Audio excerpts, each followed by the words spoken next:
जी हाँ दोस्तों, ऐसे सवाल अच्छे सवाल हैं, बस डरावने हैं। आपको इसमें देखकर जो है डरना नहीं है, बस रूल पे अपने चलना है, क्योंकि मोस्ट इंपॉर्टेंट रूल है। रूल को हम समझते हैं तो इसे कर देंगे। जैसे में यहाँ पे 7 है, 7 के लिए रूल क्या होते हैं, और इसी तरीके से यहाँ पे 9 है, 9 के लिए, 4 के लिए और 2 के लिए जो है कि रूल क्या क्या हमने आपको बताया है। क्या आपको याद है? यदि याद है तो बहुत आसानी से इसे कर देंगे। चलिए, 7 के लिए हमने बताया था, सर जी बताए थे, 7 के लिए 2 3 7 8 के लिए हमने क्या बताया है, बताइए। आपका जो है 2 3 और 7 8 के लिए हमने क्या बताया है? सिंपल सा चीज़ें सर जी बताया है कि जो घात में रहेगा उसमें 4 का भाग, और 4 का रूल हमने बताया कि लास्ट का 2 डिजिट पकड़िए और कुछ नहीं। 13 में अब 13 में 4 का भाग लगाएंगे 1, तो इसका मतलब 7 के पावर में 1, और जो है कि किसी के पावर में 1 आप लिखो या मत लिखो, कोई दिक्कत वाली बात नहीं है, क्योंकि किसी के पावर में 1 का मान वही होता है। ठीक है, चलिए अब आगे देखेंगे। यहाँ पे हमारा क्या हो जाएगा, 9 के लिए विषम है, घात की सम है, क्योंकि 9 और 4 के लिए हमारा क्या 9 4 का रूल होता है, घात को देखना है। घात आपका इवन है या ऑड है, सम है या विषम है। सम के लिए जानते हैं कि हमारा 9 के लिए 1 हो जाता है, तो ये विषम है, विषम के लिए हमारा 9 हो जाएगा। गुड, इसके लिए बताइए 4 के लिए घात क्या है आपका, पावर क्या है आपका, इवन है सर, इवन के लिए हमारा 6 होता है। और इसके लिए 2 के लिए सर जी बताए हैं। ओ देखो, यहाँ पे आपका है समझने वाली बात। अब इसे समझते हैं। सर यहाँ तो हमारा पूरा का पूरा कट गया, तो क्या 2 के पावर में 0 लिखेंगे? बिल्कुल गलत। ठीक, क्यों? क्योंकि 2 के पावर में हमें 0 नहीं लिखना है। आपको याद रखना, जब रिमाइंडर आपका कट जाए, मतलब कह सकते हैं जब हम किसी घात में जब 4 से यदि 4 से भाग करें तो रिमाइंडर 0 आए, मतलब वो नंबर कट जाए, तो उस केस में हम जो है कि जो नंबर रहेगा इसके पावर में हम क्या लिखते हैं, 4 लिखते हैं। जब 0 आता है तो वही नंबर हम 4 लिखते हैं, बस इसे ध्यान में रखिएगा। इसका इसमें गुणा करेंगे तो 63 हो जाएगा, 63 का 3, फिर 3 का इसमें करेंगे कि 18 का आपका 8 हो जाएगा। अब कहेंगे 2 के घात में सर जो है कि 2 के घात में सर 4 का मतलब क्या होगा, 16 होता है, जो है कि 16 होता है। 8 का 16 में गुणा करेंगे, 6 में गुणा करेंगे, 8 छक्का 48 का हमारा इकाई अंक आ गया 8। क्या आपको समझ में आया? क्या आपको समझ में आया? सिंपल सा तरीका, सिंपल सा लॉजिक है, कोई दिक्कत वाली बात नहीं। रूल कंठस्थ है तो इसका जो है राम नाम सत्य। ठीक है, चलिए तो नेक्स्ट क्वेश्चन की ओर आगे बढ़ते हैं। जी हाँ दोस्तों, अब इसमें इकाई अंक क्या होगा इसके बारे में समझते हैं। ठीक है, बहुत अच्छा सा सवाल है।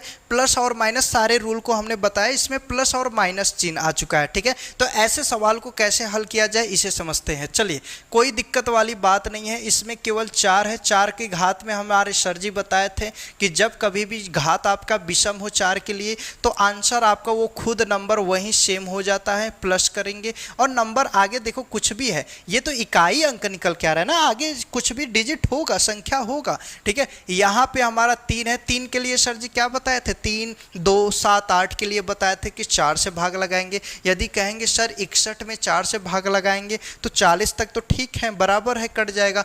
फिर उसके बाद 60 तक भी, कब 15 चौक का 60 भी होता है, 15 बार में तो 1 बचेगा, तो 3 के पावर में 1 का मतलब होगा 3। और यहाँ पे माइनस का हो जाएगा क्या चीज़, यहाँ पे समझे माइनस का। अब यहाँ पे हमें जो है 7 के लिए सर जी फिर से 4 का भाग करेंगे, तो सिंपल सा चीज़ें हम जानते हैं कितना हो जाएगा। यहाँ पे रिमाइंडर आपका देखा जाएगा तो हमारा क्या 4 1 कम का 4, यहाँ पे 16, 2 बचेगा। 7 के पावर में 2 का मतलब 49, 7 के पावर में 2 का मतलब क्या होता है 49। 49 का इकाई अंक क्या होता है, जो है कि 9। तो हम क्या यहाँ पे आपका जो है 9 लिख सकते हैं, कोई दिक्कत वाली बात नहीं, क्योंकि ये 7 के पावर में 2 हो जाएगा। 7 के पावर में 2 का 49, 49 में इकाई अंक 9 हो गया, तो यही हम लिख दिए। अब समझते हैं क्या इसे जोड़ने पर क्या आ रहा है। इसे जोड़ने पर हम दोनों को जोड़ेंगे तो सिंपल सा चीज़ें हम देख रहे हैं, तो ये हमारा क्या आ रहा है, ये हमारा 7 आ रहा है, माइनस का 9। क्या सर जी इसे घटाएंगे तो माइनस का 2 हमारा इकाई अंक मिलेगा? बिल्कुल गलत।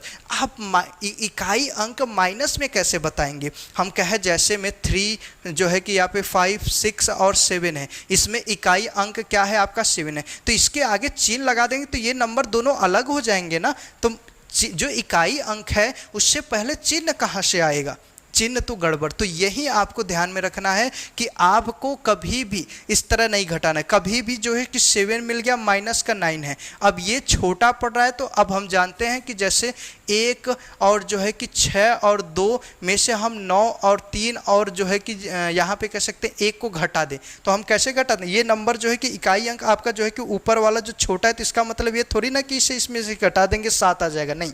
हम क्या करते हैं, इससे हासिल लेते हैं। तो ये भी अपने आगे वाले नंबर से हासिल लेगा तो 17 होगा, 17 में से 9 को घटाएंगे तो हमारा कितना हो जाएगा, 8। ये राइट आंसर होगा। तो इसे बहुत ध्यान में रखना है, गलती बिल्कुल आपको नहीं करना है, ठीक है। ये नियम, ये चीजें ध्यान में रखिएगा, ठीक है। चलिए नेक्स्ट क्वेश्चन की ओर बढ़ते हैं। जी हाँ दोस्तों, अब ऐसे सवाल की बात करें जो कि बहुत आसान है, सिंपल सा। इसमें भी आपको इकाई अंक ही बताना है, केवल आपको इकाई अंक से मतलब रखना है। ये घात आपका विषम है, 4 के लिए जब विषम होता है तो हमने बताया 4 ही हो जाता है, कुछ सोचने वाली चीज़ नहीं है। यहाँ पे हम जो है कि 37 में भाग लगाएंगे 4 का, क्योंकि हम 337 में जो लगाएंगे रिमाइंडर आएगा वो लास्ट के 2 डिजिट में 4 से भाग लेंगे, वही रिमाइंडर सेम मिलने वाला। हमने आपको जो है सारे रूल को बताया। 3 यहाँ पे है तो 37 में हमारा 9 का 36, 1 बचेगा, तो 3 के घात में 1 हम तो लिखेंगे नहीं। यहाँ पे करेंगे तो सिंपल सी चीज़ें, 7 के लिए 4 से भाग, तो यहाँ पे 24, 2 बचेगा, 49 का 9 हो जाएगा। यहाँ फिर से वही चीज़ें हैं, घटाएंगे तो हमारा क्या है, देखिए यहाँ पे फिर वही चीज़ें मिल गई, सेम टू सेम आंसर इसका भी 8 आ जाएगा। क्यों? क्योंकि हासिल ये लेकर आगे जब भी छोटा पड़ गया तो होगा, तो 17 में से 9 को घटाएंगे, आपका जो है कि राइट आंसर क्या हो जाएगा, 8 हो जाएगा। कोई दिक्कत वाली बात है? क्लियर हो गया ये रूल आपको, अब समझ में आया। नेक्स्ट क्वेश्चन की ओर बढ़ते हैं। जी हाँ दोस्तों, ऐसे सवाल की बात करें जो कि मोस्ट इंपॉर्टेंट है, ठीक है। कहेंगे सर ये कौन सा नंबर आ गया जो कि 1 है, फिर उसके बाद क्या लिखा है, ये क्या है? आप सभी को पता है, आप सभी नहीं जानते हैं तो इसके बारे में समझिएगा। ये आपका जो है क्या है, फैक्टोरियल है, ठीक है। ये आपको फैक्टोरियल है। फैक्टोरियल का कहेंगे सर जी, फैक्टोरियल को 2 तरीके से लिखा जाता है, आप सभी को पता है। एक ये चिन्ह होता है प्रतीक जो कि इसमें दिया है, या तो किसी नंबर के साथ इस तरह दिखा रहेगा आपका, ठीक। ये फैक्टोरियल होता है। इसका अर्थ ये होता है कि जो नंबर है यहाँ से शुरू करना है और तब तक जाना है n-1, मतलब कह सकते हैं 1 तक।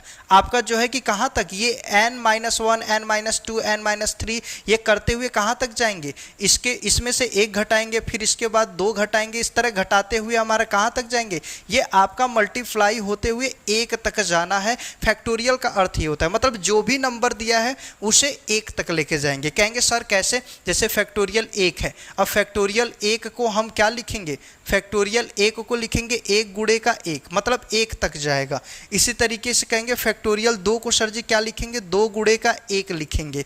इसी तरीके से 3 फैक्टोरियल को लिखेंगे 3 गुणे 2 गुणे 1 तक जाएगा। फैक्टोरियल 4 का अर्थ क्या हो जाएगा, 4 गुणे का 3 गुणे का 2 गुणे का 1 हो जाएगा। फैक्टोरियल 5 का अर्थ क्या हो जाएगा, 5 गुणे का 4 गुणे का 3 गुणे का 2 गुणे का 1 हो जाएगा। इस तरह फैक्टोरियल हमारा 6 का क्या हो जाएगा, फैक्टोरियल 6 का हमारा हो जाएगा क्या चीज़, आपका जो है कि 6 गुणे का 5 गुणे का 4 गुणे का 3 गुणे का 2 गुणे का 1, इस तरह आपका जो है कि चला जाएगा, चाहे जितने फैक्टोरियल का निकालेंगे, ठीक है। तो ये हमारा जो है कि आपका ये समझ गए होंगे, फैक्टोरियल का अर्थ समझ गए, तो ये आंसर भी इसका बहुत सिंपल से आ जाएगा। कहेंगे कैसे सर, चलिए फैक्टोरियल 1 का मान तो हम जानते हैं 1 ही होगा, तो इसे लिखेंगे 1 प्लस का, बहुत बारीक से देखिए। आप कहेंगे सर जी ऐसे लिखेंगे तब तो 50 तक, मतलब 50 गुणे ऐसे कितना का गुणा करेंगे, नहीं, आगे समझेंगे समझ में आ जाएगा। क्योंकि आपको देखेंगे इसके सबसे पहले इसे हल करेंगे। फैक्टोरियल जैसे 2 का मान है तो 2 का क्या हो जाएगा, 2, तो हम 2 लिख देंगे। और फैक्टोरियल 3 का हम 3 दूना के 6, 6 कम 6 मतलब 6 हो जाएगा, 3 तक हो गया। 4 का हमारा 4 तिहाई के 12, 12 दूना के 24, 24 में इकाई अंक, 24 में इकाई अंक पकड़ो, क्योंकि ये हमारा हो जाएगा 24, 24 में इकाई अंक 4 होगा, तो ये 4 लिख देंगे। अब कहेंगे सर 4 जो है कि 5 चौक का 20 होता है, 20 तिहाई के 60, 120, मतलब अब आ गया यहाँ पे 0, तो यहाँ पे मिलेगा 0। अब बताइए सर जब भी गुणा, अब देखिए जब आपका जब 5 चौक का 20 मिल गया तो इसमें भी तो मिल रहा है 20, और जब किसी भी गुणा के इकाई अंक 0 मिल गया तो वो आप आगे चाहे जितना तक गुणा करिए वो आपको आजीवन गुणा में आपका 0 इकाई अंक में मिलता रहेगा। मतलब सबका, अब यहाँ से आपको याद रखना 5 से लेकर जितना नीचे सब जाएगा सबके इकाई अंक में आपका 0 मिलेगा। तो इसका मतलब सबका 0 है तो क्या फ़ायदा लिखने का, मतलब मेन तो हमारा फैक्टोरियल कितना तक है, फैक्टोरियल आपका 4 ही तक मेन है, बाकी सब में इकाई अंक 0 होगा। तो इसे जोड़ेंगे तो ये 3 और ये 3 में 6 को जोड़ेंगे 9 और ये हमारा क्या हो जाएगा 13, 13 में इकाई अंक क्या हो जाएगा, सिंपल सा चीज़ें आपका हो जाएगा यहाँ पे 3 राइट आंसर। क्या आपको ये समझ में आ गया? बिल्कुल समझ में आ गया। यदि नेक्स्ट क्वेश्चन की बात करें तो सेम सवाल है, इसका आंसर भी आप तुरंत बता सकते हैं, कोई दिक्कत वाली बात नहीं है। जी हाँ दोस्तों, ऐसे सवाल, क्या ऐसे सवाल को हमें बताना है, बताइए। अब क्या मैंने आपको जितनी चीज़ें बताएं आप उसके तहत आप नहीं लगा सकते, आपको खुद पता हो गया सर यहाँ से 1 से लेकर 4 तक में हमारा जो है कि इकाई अंक में 3 मिला था, यही हम जो है कि राइट आंसर किया। तो बाकी का 99 हो चाहे 50 हो चाहे जितना हो, हमसे क्या मतलब है, आगे इकाई अंक में 0 ही मिलेगा। तो राइट आंसर इसका भी क्या हो जाएगा 3 हो जाएगा। नेक्स्ट क्वेश्चन की ओर बढ़ते हैं। जी हाँ दोस्तों, ऐसे सवाल है, मोस्ट इंपॉर्टेंट और अच्छा सवाल है, क्या है, प्रथम 150 संख्याओं का जो है कह सकते हैं पूर्ण संख्याओं का योग बताना है। जो पूर्ण संख्या है 150, प्रथम 150 संख्या का इस तरह का योग बताना है। तो अब इसमें थोड़ा सा एक रूल और आपको जानना है।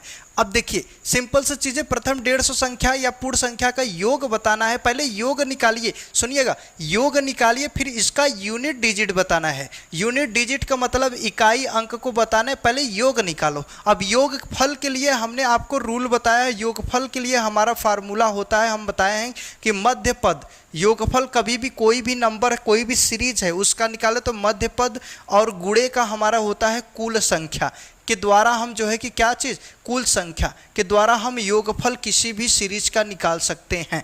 कहेंगे सर मध्य पद मतलब अंतिम जो संख्या है, अंतिम में प्रथम को जोड़ दें और प्रथम को जोड़ने के बाद जब 2 का भाग लगाते हैं तो मध्य पद होता है, और अंतिम में से जो है कि हम क्या कर दें, अंतिम में से प्रथम को घटा दें और प्रथम संख्या को घटाने के बाद सार्वंतर का भाग लगा दें, सार्वंतर का भाग लगा के प्लस का 1 कर दें, तो ये हमारा क्या निकल के आ जाता है, ये हमारा निकल के आ जाता है आपका जो है कि कुल संख्या। ठीक, कहेंगे सर कैसे, तो सीरीज जैसे में हम कहें प्रथम 150 कैसे लिखेंगे, 1 लिखेंगे और साथ में हमारा जो है कि क्या चीज़, योग का है तो प्रथम 1 होगा, 2 होगा, 3 होगा, 4 होगा, और ये कहाँ तक सीरीज चलेगा 150 तक, क्योंकि प्रथम 150 संख्या को बताया गया है ना।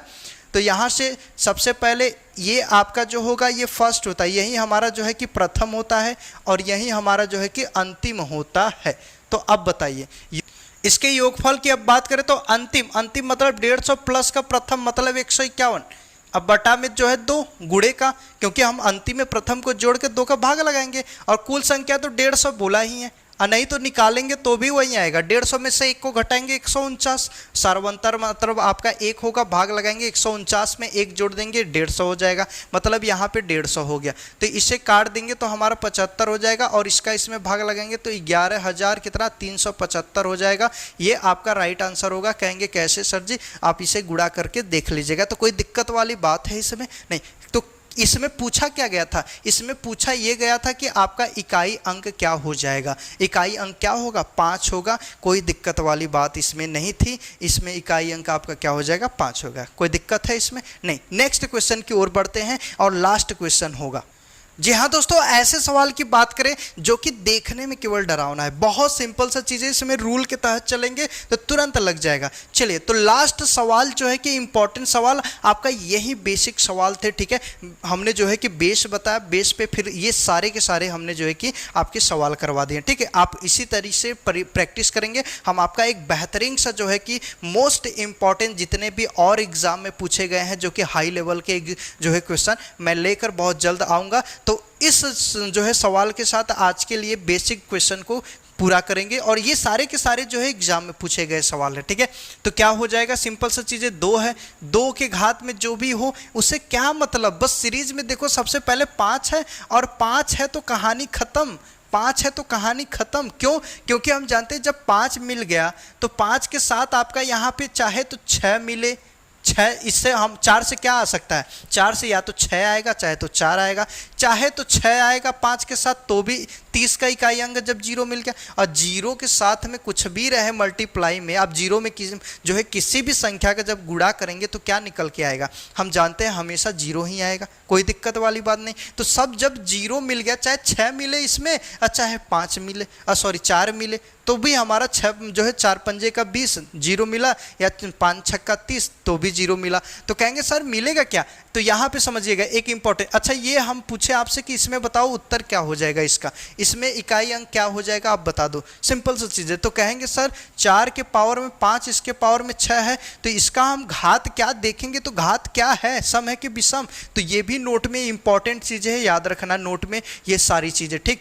कभी भी पावर में कभी भी सम कोई संख्या है और इसके पावर में हम चाहे सम लिखें और या तो चाहे विषम लिखें, कोई भी कुछ भी लिखे वो हमेशा सम ही रहता है, वो परिवर्तित नहीं होता है।